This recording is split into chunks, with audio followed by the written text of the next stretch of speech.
Hi everyone. There have been a few requests in the community to see a deeper dive and a closer walkthrough of Silver Efex Pro 2, and so I thought I'd take the time and record just a sample of editing this image here.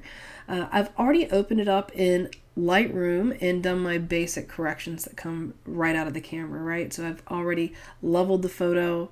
I have made some distortion corrections. And I've gone ahead and opened it up over here in Photoshop, where I've also sharpened it just a little bit. Now, I think a lot of times when you think about going and turning a photo into black and white, part of the inclination and the reason you want to do that is because it looks kind of washed out and boring and flat. Like you can see, this is a very flat image as it is. And I think our first inclination is often just to go straight to black and white. I think that's a mistake most of the time, and I'll show you why.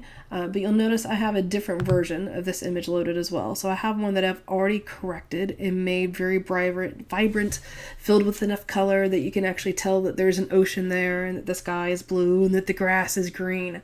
And I want to show you the difference you see in the two of these based on where you do that conversion. So we'll start with this plain, boring, flat one. And I'm going to come over here and just launch Silver Efex Pro right on this layer. So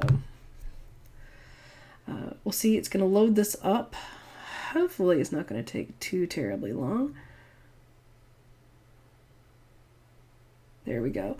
And you'll see we've come in here and it's done the straight conversion for us. And of course we can go and we can, pick a different template for it. It's not quite as bad if we put it right there in the high structured one. But if we come over here and we look at the histogram, you're going to see it's still pretty flat through the center. We don't have anything at either end of this.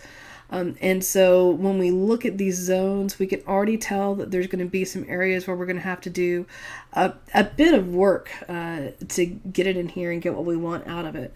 Now, if I cancel this and come in and instead select my nice colorful layer and have it open up Silver Efex for that layer and that conversion,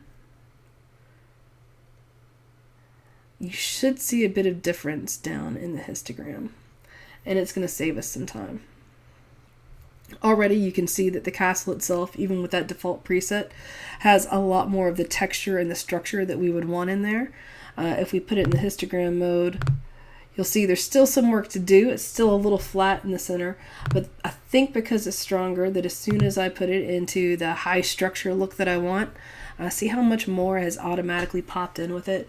And a lot of that's just because we already did the work to bring out the dimensions in the sky and to bring out the vividness in it before we put it in here. So it's worth taking a couple of minutes to either make those changes in Camera Raw or to open them up in Vivisa or do it in the Develop Tools in Lightroom before you bring it over. It'll make your time in Silver Efex Pro go quicker and be more effective. So here at this point with the image, I like the high structure preset for a lot of castle type images because I love the grittiness of it. But we can go ahead and look at a few of these others and see if there's one that we like better. Like here's the smoother version of that. So if we don't want the sky to pop, that would be a good choice. Some of the favorite ones that you see people using here's a full contrast in structure. So that gives us a bit more of an HDR-like look. I think you have to be really careful with it though, because you'll notice it's already put that little glow right around the edges of our building, and I personally hate having to spend the time to clean the glow out later, so I'd rather just avoid it. So let's go back up here and let's stick with the one I like to start with this high structure one. And maybe that's a little too much. We can look at all of them, see what I've skipped. Those are my favorites over there that we were looking at. We know we don't want these high contrast ones because it's going to put our castle into silhouette. Here's a harsh high structure one. That's what we were already in. High key would kind of give it an interesting look. Depending on the use, we might go for that if we wanted to try and elegate it up a little bit. You'll notice some of these have little yellow stars, so all these with little yellow stars are ones that I have said are my favorites. And so if I wanted to add this inverse to it, I would just click the little yellow star right there, and then it would show up over in my favorites. And that's where I spend most of my time, because I do like those an awful lot compared to some of the others. So let's come back here to high structure harsh, and I am done with the presets for right now. I'm going to hide that, make it go away so I can just focus on working with my image. Over here in your adjustment panel, this is a lot like Lightroom in the sense that I recommend you start at the top and work your way down. Now, as you're doing that, you always have the option to compare what you have to where you were. So if we hit compare, and we can actually turn on this little line. So the middle one here gives you the line. You'll notice as you slide it back and forth that, on the one side, we have the default look as soon as it came in here. On the other side, we are getting the look with that preset applied. You also have the ability to kind of do a side-by-side split if you want to. I really like the split preview, and a lot of times I'll do it like this just so I can grab it really quick and bring it back across. Up here in the global adjustments is where we're going to do a lot of our work. One of the little keyboard shortcuts, though, it's kind of good to get to know right away, is the space bar. So if you hit space bar, you see how immediately it zooms into 100%, and then hit it again and it pops back out. So if I want to come in and get a good look and see that, I got a good bit of glow here, that might be an indicator to me that I've chosen the wrong preset. I could try and wiggle it out back over here, but I think it's just going to be easier to go back, and if I go with the smooth version, you can see it takes that glow down a good bit. Fine art rarely has any kind of glow with it. It's always a very kind of smooth, high class one. So that one works. So let's go with the fine art.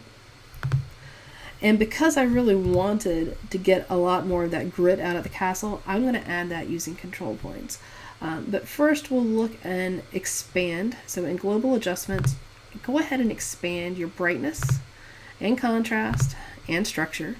And when you go in here, you'll see that if we were to take structure and just slide the whole thing across, it's applied all around the image, and you'll see because it's doing that, we're getting that glow right back that we didn't want, right? So we can come down here, we can double click to zero it out, and instead we can decide to only apply the structure in the mid-tone, shadow, or highlight area, or we can go with what they call fine structure, which is a more limited range, so it's not going to make things go as extreme one way or the other. So with this, let's try to bump up the midtones just a little bit, and I'm staying zoomed in so I can kind of see as soon as that little glow starts to come. So you can see right there, it's already coming back. So we know that 40 is too high, but it looks like it's probably okay right around 20. I don't think that's too, well, there's a little bit there. Let's do that. And it might be that from a highlight standpoint, we actually want to turn the highlight structure down a little bit. There we go. Now we can zoom out, and I think I'm happy with how the structure is. We might look and decide we want to get a little bit more contrast. A lot of times you want to control that just by controlling your blacks and whites instead of the overall contrast. And so in this instance, I want a little more pop in my sky. And so if I amplify the whites just a little bit, you'll see how that'll start to come in. And we'll zoom in again and make sure we still aren't getting glowy around the castle. So we'll make a little bit more pop there. We can amplify the blacks a little bit as well. I don't want to do too much because we'll start to lose detail in it. Now, I think I have this top area kind of where I want it. But before I go any further, I want to jump down to the loop and histogram area. If you're in loop, go ahead and switch over to histogram and look at how the zones are breaking down. When you click on one of these areas, it will highlight the parts of the image that are in that color zone. And so here in the very darkest areas, what would be ink if we printed it without any detail, you see we have just a little bit here in the shadows, which I think is about perfect because you wouldn't expect to see the detail in those areas, and it gives your eye a nice reference point to know where pure black is. On the other end of the spectrum, all this area that's white, it's got the stripes is an area that wouldn't print at all. It would just be paper. And you don't usually want too much of that. So it's a sign that I might have gone just a little bit too far amplifying my whites. I might want to back those down a little bit. And it might be that rather than back them down everywhere, because I like the way they look over on the right side of this image, that this might be a good time to go ahead and use a control point. So control points let you affect the image in a small area, a lot the way you would with a brush inside of Lightroom. And so if I take a control point and drop it right over here in this area, and I'm going to go ahead, this top slider, it's like a handle to control the size. So I'm going to go ahead and make it big enough that it's getting all of the area where I've got those stripes showing up. And you'll see this little drop down arrow. When I hit that, it expands so that we have all of the same options here that we have above. And this amplify whites feature is what's probably causing my issue. So I'm going to take amplify whites and I'm going to pull it down.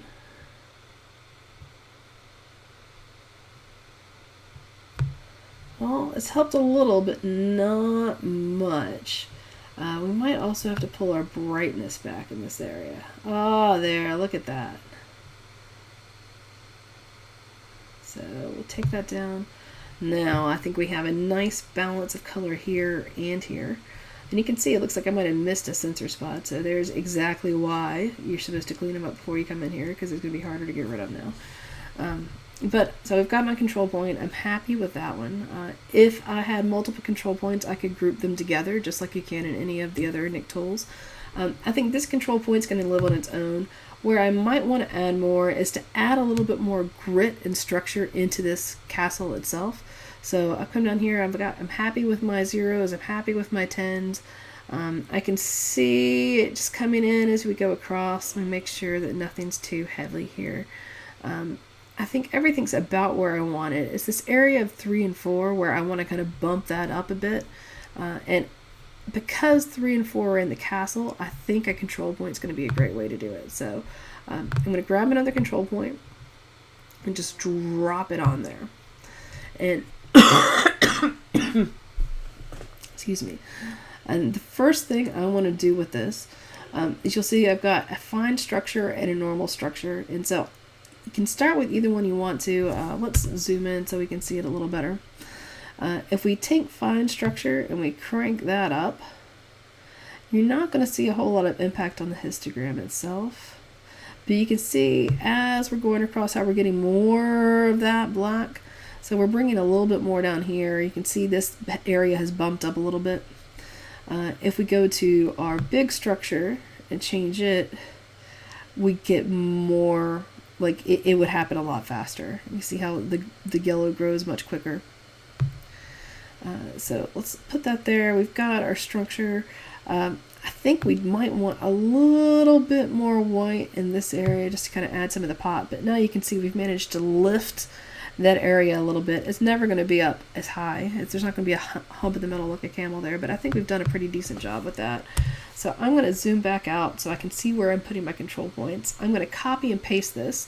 So you can copy it over here by hitting this button, but really use the same shortcut you would use inside Word. So that's Command C, Command V, and as soon as we hit Command V, you can see it down there. Now here's another trick. If we switch over to loop mode, when you're watching down there as you move this, you can actually tell right where you're going to end up dropping this. So you can see the little plus down in the bottom, and that can make a difference on the range of the photo that's impacted. So I usually try to give it a look, and you make sure, like in this instance, I wanted to drop it on the wall, not in the gap in the window there, right? So copy that. Let's put another copy of it over here. Maybe this one needs to be a little smaller because we don't want it to. I don't want to get too far off the castle itself. I want to keep this to be applied really in that area.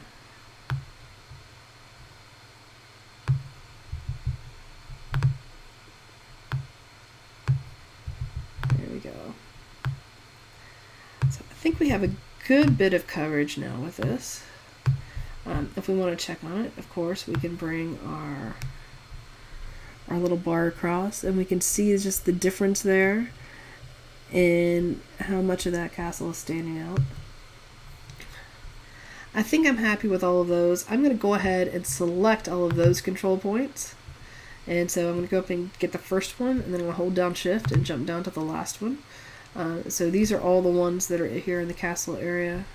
And I think control point 1, yeah, control point 1 was up there. We didn't want it, so there we go. 2 through 9. And if we hit this button, it's going to duplicate all of them, but if we hit this one, it'll group them. And I think you can also just hit Command G. So Command G creates a group. If you want to click on it, you can actually give it a can you give it a name? I thought you could, maybe not. So anyway, you've got your control point. We have managed to get the high structure look I wanted for the castle without having to go with the entire preset that was going to make the edges of the castle have that nasty white line in it.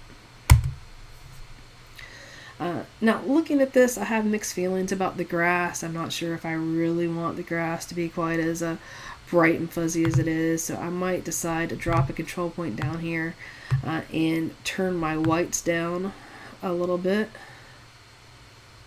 And I might also decide that I want to turn my overall structure down a little bit. I don't want it to distract. I kind of want it to be a smoother area. I'll leave the fine structure kind of where it is. But if we take this, drop it in there, and if you're watching over in the loop and histogram window, you can see a little clearer. Here, we'll zoom in and get down to it so you can see as we go. Come on, there we go. I'm going to copy that again, and I'm going to click and paste it. So watch as soon as we put it in there. You can see kind of the color shift happen as it goes across. It's taking some of the sharpness, some of that clarity by having the reduced structure out of the grass, and it's just going to keep it from being quite as much in the foreground. And so I'm going to drop a couple more of those in. There we go. Now I think it's a little more balanced. I don't want anything to compete with Manor Greyjoy there in the background. Okay, so now we've taken care of our basic global adjustments. We have taken care of our selective adjustments using those control points. In fact, it's a good practice to go in and go ahead and group everything, even though I don't think I'm going to have to come back to it. We'll go ahead and we'll do that to group those together as well. So if I do want to make a change, I can make it universally to them. So if I change my mind and decided I wanted to put the structure back in for all the grass, I could just drag it on the one control point, and you'll see it's impacting all of them, so because they're all being changed together. So I'll put it back down here. Now let's talk about the color filter area. This gets back to a little bit of what I was talking about before we jumped in here with the edit. You'll notice that out in Photoshop, and can we jump back out here? Probably not, because it's open as a plugin from it.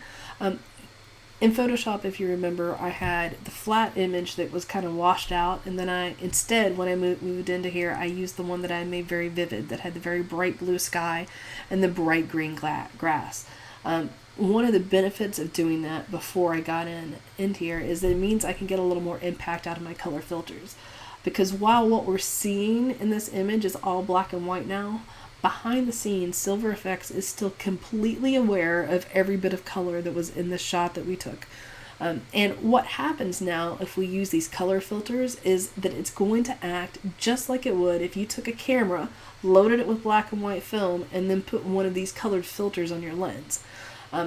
So essentially, what each of these filters will do is it will brighten up the color of the filter itself, and it will subsequently darken the opposite end of the color spectrum. So I made the sky is all very blue, so if I select the blue filter, we should see the sky brighten up a little, and we should see the building itself kind of pull back just a touch. So let me see if I'm right. We apply this. Yeah, did you see that happen? So anytime you want to take one of these filters off, you jump back down here, the first one, that's your neutral one. So here's the neutral look. Now, as soon as we put the blue, you see how it's brightened up the sky, and because it made the blue brighter, you don't have as much of a contrast between the clouds and the blue itself. So if we wanted to make the sky go away, this would be a great choice. But that's not what I want. Now, if we go to the opposite end here, if I hit the red, then what we'll see that red do is, you see how I put more contrast into the sky and it put a little bit more contrast into the castle. So if we take that off and we'll throw it on again, you can see how that impact happened. If we wanted to use the green one, the grass is where we would see the grass lighten up and it would kind of draw more attention away. So you can go and you can try each of these. And in fact, if you decide you don't like any of these, you'll notice, and if you don't see, you might see this details area. You expand details and you'll notice you have the ability to use this slider and pick a filter anywhere you want in the color spectrum. So if I decide I want to come over and I want to have the purple filter, which is a lot like the blue, you'll see how that impacts it. So you can just kind of slide around until you find the one you think you like. And I know for this image that really reds and yellows are where we want to be, so I'm going to leave it here on the red. But we still have the ability to change the strength of that. So if we take the strength, so instead of at 66, let's crank it up to 200. And you can see that gets a very kind of dark, moody, more impactful look at this. It also makes that spot I didn't clear out show up way better than I'd like it to. If we go the other direction, if we move it down to 7, you can barely tell that anything's happened to it at all. So I think for this, so I think 60 was the default. Let's go up to about 80. I want a little more oomph than it had on its own, but not that much, right?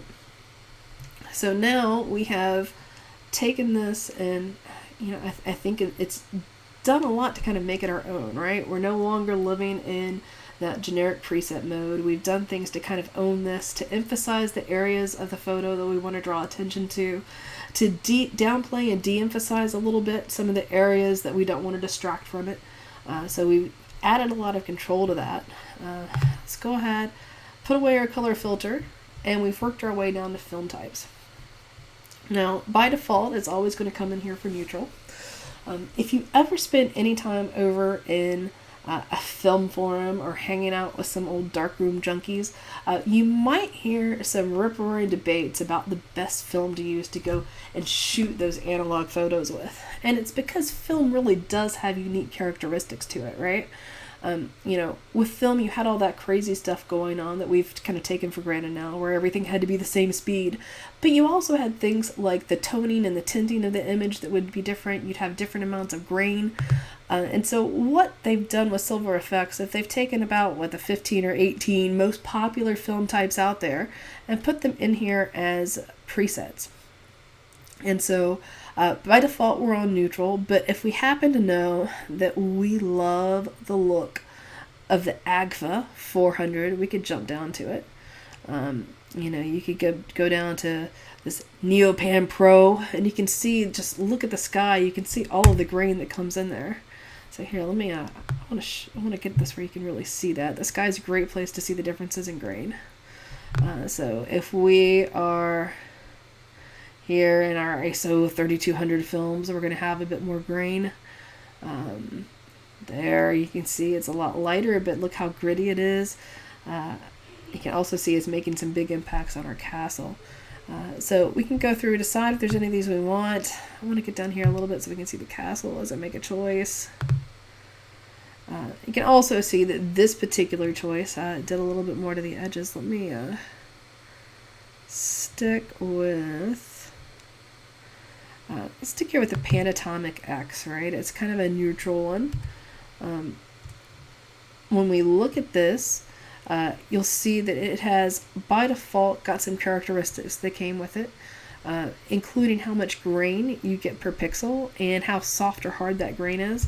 So if we zoom back in, and you'll see here at 465, let's go to the other end of the spectrum. And if we say our grain is only going to be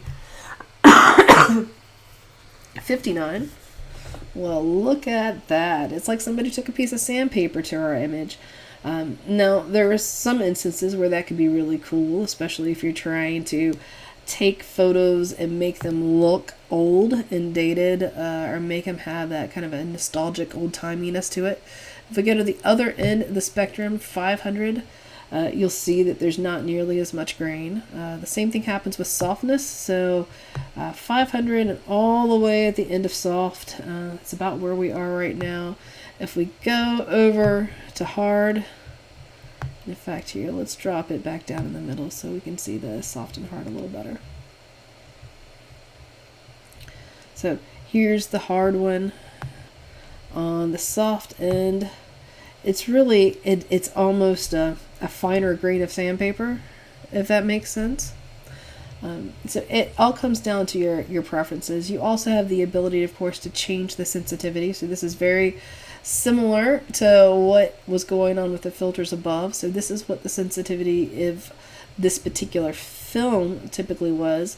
And so if our blues are normally at 41%, if we brought them down to the negative range, would we see the impact there? Yes, see how much darker the sky gets? And if we have them way up here at 100%, the sky should get very light. So you have a lot of control over how this is processed, and a lot of that, you'll notice, is surprisingly based on the color that was in that image, which is why you want to make sure you get everything you can out of it before you come into Silver Efex. You also have the ability with any of these films to also adjust what the default level and kind of curves adjustment would be for that. So I think I'm fairly happy with this image as it is right now. And so I'm going to go ahead, we'll put away film types, we've put away selective adjustments. This gets us down into the land of finishing adjustments. Again, we have a number of presets that we can use. If you are a fan of old sepia looks, we have a number of those different presets that are built in. And some people really like that. Some people like to go a little bit more warm. So it depends if you're going for more of a seasonal look. This could be a nice kind of impact and effect for you. Sometimes I really like the blue ones, especially for an image like this. But most of mine, because I am a nice conservative boring photo type, ends up in the selenium or the neutral range. That's just where I tend to spend most of my time. You do have a couple of split tones in there as well. I'm not a big fan of either one of those. I'm going to leave this in neutral right now. If we want to change it a little bit, we can change the hue of the silver here.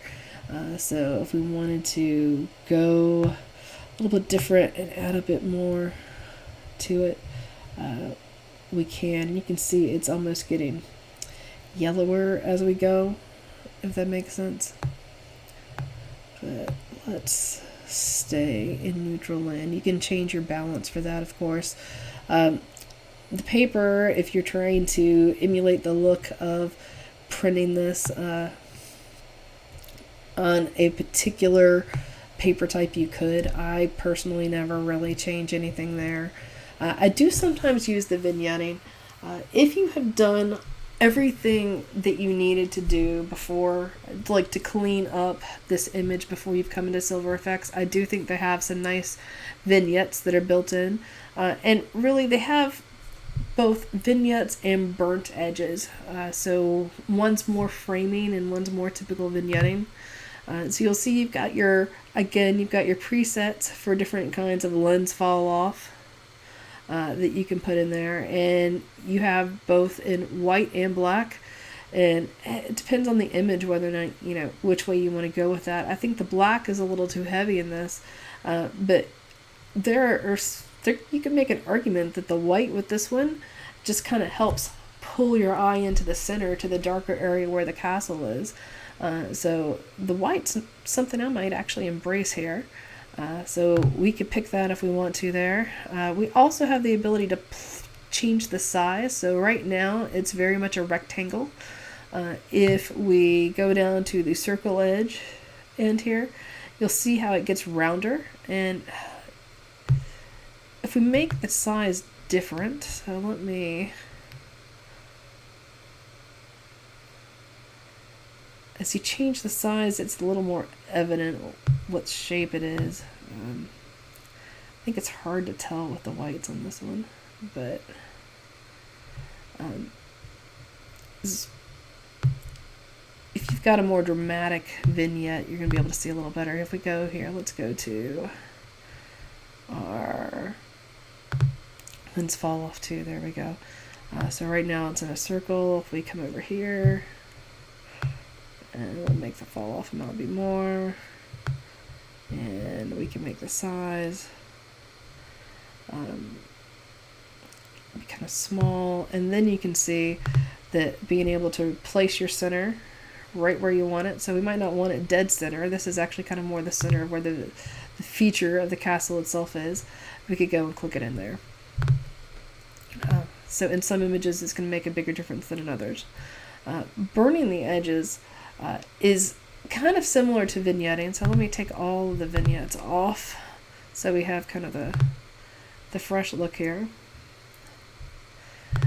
You'll see again we have a number of presets, and your presets really are all going to be focusing on all of the edges themselves. So you can make it soft, and let me turn off these little clicks down here, because you're always going to get a lot of the 0s and 10s when you're dealing with these vignettes and edges.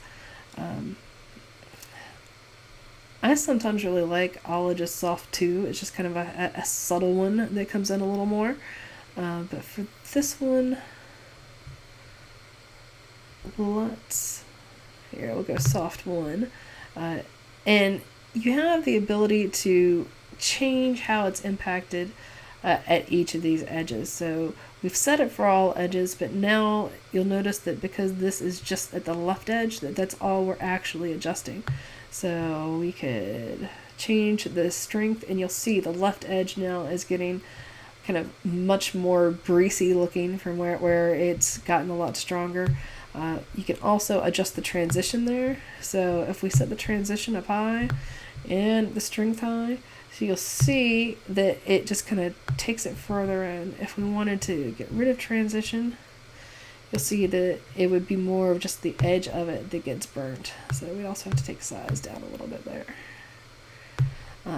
So if you want to, you can control this from multiple angles, depending on your ultimate angle. There's some interesting things you could do with that, especially if you got an image and you're trying to burn one edge to make it black because it's going to go and get composited in with something that's fully black for, say, a Christmas card or something. It gives you a little bit more ability to work with that. And then, even more in the border category are the actual borders, and you'll see that there are no shortage of borders to choose from. I don't tend to use these very often, and it's simply because when you do use them, it's very obvious that you have. Now, the exception to that might be here, this Type 14, which really just makes it look like it's got a nice clean print edge on it. So if you're printing at home, I could see some benefit to using this one. It just kind of gives it a bit of professionalism. The same thing with the black one. But then you get into some of these artsier ones. So the Type 12, there's nothing wrong with it, but it looks like you've popped it through, say, a phone filter pack. And if you're going for that for like a quick share on Facebook or something, go for it. Personally, I think it's a little bit much for something you're going to work on in your portfolio. So for a lot of these, I would say use the borders very sparingly. The more time you spend in Silver Efex with these borders, I kind of like that one, the more you'll start noticing when people do use them out there. So it's just kind of like, that's what they did. It's something you just always know.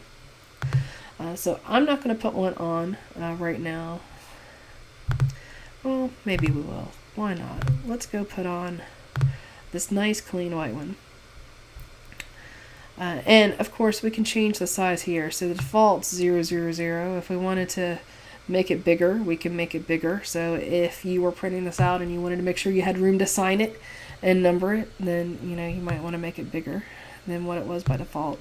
You can also change how much it spreads out and whether or not it's rough or clean around the edges. Now with this one, I don't think you get a big difference in the rough or clean. With some of them you do. Now I'm trying to decide what I might have failed to show you. So let's see, there are a couple of other things we can look at. We saw the presets here.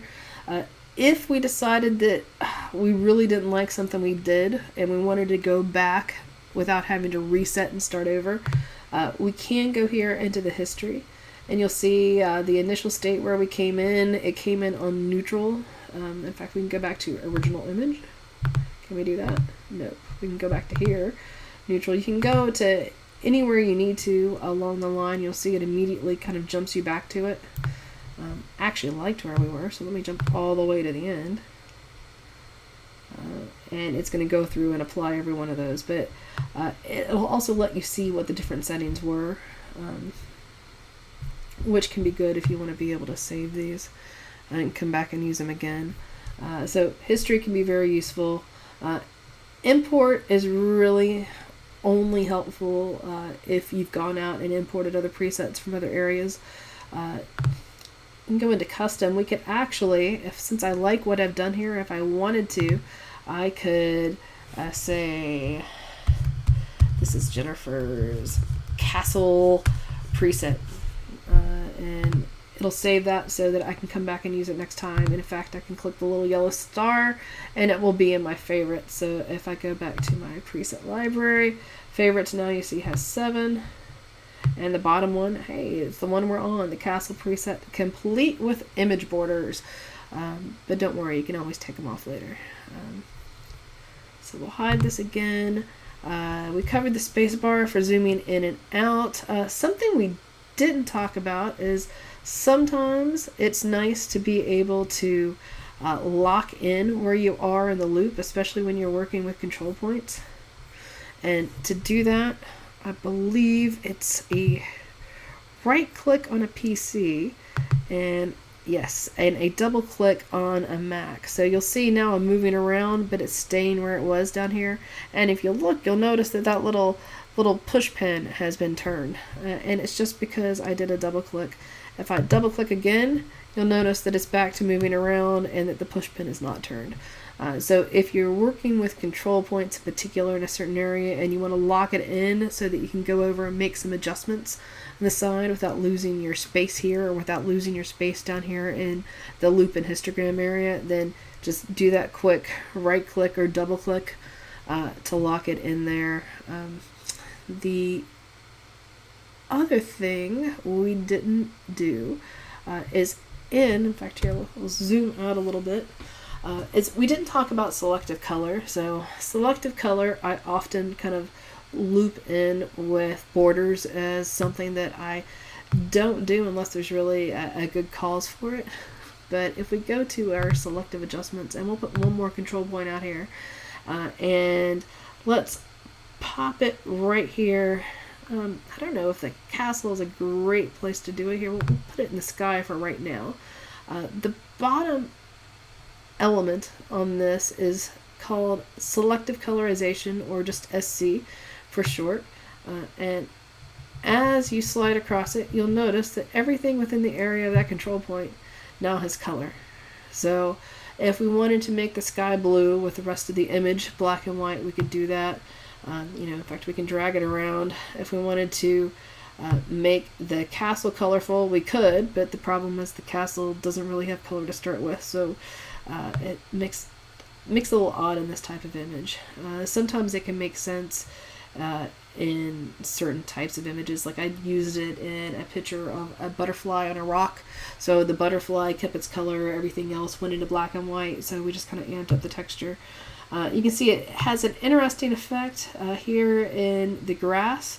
Because we have done so much to adjust the other colors and brightness, our grass isn't really green anymore. So by turning on the selective color, we have this kind of weird psychedelic puke color. It's a little bit like bile or stomach acid. But you can see as it goes in. And this is one where you drop it will impact which color tones are coming through. So you see right now it's kind of more yellow. If I click on that and I move it to one of these thicker blades that's got more green in it, you see the green comes through. So it really comes down to where that crosshatch is placed, which is a great reason why you might want to do that double click to lock it in. Sorry. And then do your moving around until you get on the right one. So we can look at this blade of grass, and that's a crazy yellow one. And if we move it over here, we're back into some of the greens. So, you know, play with it if you want to. I think there's certainly a time and a place for it, so I wouldn't go away from it. It is very easy to do it here. I think it's a lot easier than trying to do it via a mask in Photoshop sometimes. But it really is going to depend on the image, because a mask will give you much more control if you have something that's got very fine-tuned and intricate edges to it. This one really is limiting you based on the pixels, the color of the pixels that you drop that little crossbar on, and where the borders of the circle is, because like we can make this really big, and it would pull in a lot more of the grass, a lot more of those green tones. But it's not giving us the ability to go in and do a fine edge around all of the little bits. So let me go ahead and delete that control point. So I'm fairly happy with it. I'm going to hit OK. You'll do notice that down here at the bottom that in addition to OK, we have the ability to hit brush. And so if we hit brush, this would take us back into Photoshop in masking mode. And so we have the normal image, and then only the parts that we revealed through the mask would come through to look like this. So that might be something that's good to do if you did want to play with selective colorization and it had a finer edge. You might be able to use this to kind of compare them together if you wanted to mask that way instead of with the traditional Photoshop things.